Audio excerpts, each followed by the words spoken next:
কালী পুজোর আগের দিন একদম রাত তখন বাজে 10:30 নাগাদ হঠাৎ ঠিক হলো আঁটপুরের বড়মাকে দেখতে যাওয়া হবে। আঁটপুরের বড়মা ঠিক কালী পূজার আগের দিন পূজিত হয়। গিয়ে দেখলাম লক্ষাধিক মানুষের ভিড়, শুধু ভিড় নয় রীতিমতন যানজট শুরু হয়ে গেছে। তার মধ্যে এই যে মায়ের সামনে পর্যন্ত যেতে পেরেছিলাম সবটাই মায়ের ইচ্ছা। অনেক রাত্রে প্ল্যান করা, মায়ের কাছে পৌঁছাতে পৌঁছাতে প্রায় রাত 12টা 12:30 বেজে গিয়েছিল। তখনও গিয়ে দেখলাম ভিড় একটুও কমেনি, বরঞ্চ ভিড় অনেক বেড়েছে। তো সকালবেলা বাড়িতে ফিরেছি প্রায় রাত 3টে নাগাদ, আবার বেরিয়ে পড়েছিলাম 4টের সময় ফুল আনতে, কারণ কালী পূজার দিন তো ফুল লাগবে, ফুল দিয়ে সাজানো হবে।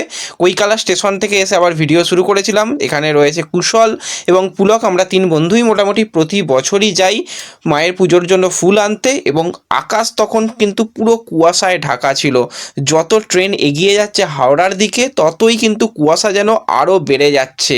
তো একদম শীতলতম পরিবেশ ছিল। তার মধ্যে আমরা চলে গিয়েছিলাম হাওড়া ফুল মার্কেটে, আর সেখানে গিয়ে দেখলাম ভিড় প্রচণ্ড, মানে এত বেশি ভিড় আমরা লাস্ট 5 বছরে হয়তো দেখিনি এত ভিড়। হ্যাঁ, সূর্যও তখন উঠে গেছে, তখন প্রায় বাজে ধরতে পারো 6টা মতন বেজে গেছে, তখন কিন্তু হালকা সূর্যও উঠে গেছে। ঠান্ডা পরিবেশের মধ্যে আমরা ফুল নিয়ে ফিরলাম। বাকিটা দেখতে থাকো।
কি বল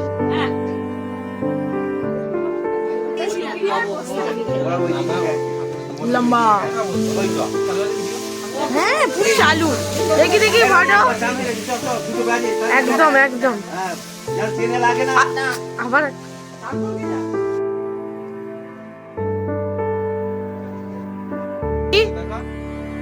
কালো লাগছে কেন রে? রোদে ঘুরছি নাকি? তুই কেমন আছিস? হ্যাঁ